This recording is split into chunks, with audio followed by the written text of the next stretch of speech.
I'm talking to Dave Werlin, who is the president of the Alberta Labour History Institute. Tell me, Dave, how the Institute was founded, what you're trying to do, and what you are doing.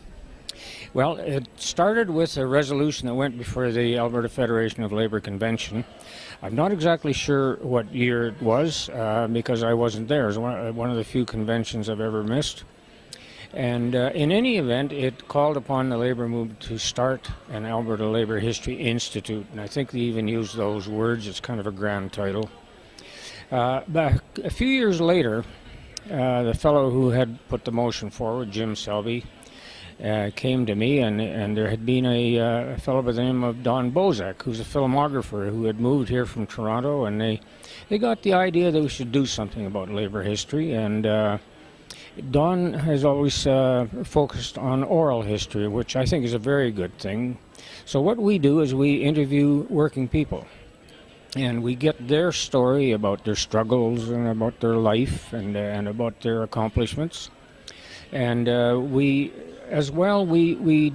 do events. For example, closing of the Celanese plant, which was a real blow to our Alberta economy. We interviewed 30 people who had worked there and got their story of working at the plant and what it meant to them and what it meant to their community when it closed.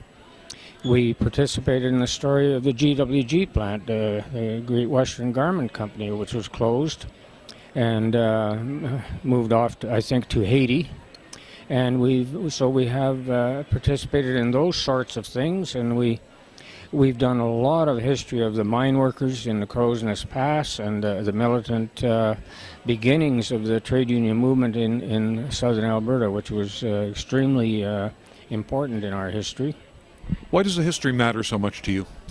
Well, I think people have said it better than I can, but basically, if you don't understand how you got into the situation you're in, and if you don't understand how things were built that you enjoy, then you don't really understand what it is that you have to do and what you should do to go about making life better for yourself and other people. And I think that history is a foundation for knowledge about the future. Well, what distinguishes Alberta's labour history from that of other provinces or areas? Is there something in the story that you think is particularly Alberta? Well, I think the history of labour in Alberta, and for that matter, British Columbia and Saskatchewan, centered initially around the coal industry, the coal mining.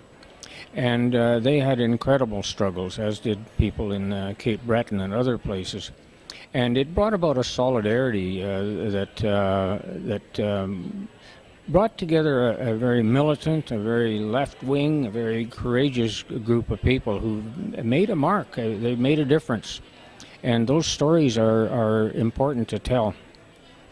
I don't think it's an accident that places like Beanfate, Saskatchewan, and the Crow's Nest Pass, that the people from there came together in Calgary and formed what became the CCF party. And people don't know that that's where it started. And that, of course, led into the New Democratic Party. Where can people go online to view your work? You can see us at labourhistory.ca. We are a volunteer group of people, so there's a lot of stuff we've collected that isn't up there yet. We're working on it, but it's a very good website, and it points to a lot of things that you can link into from other parts of the country where history is being produced.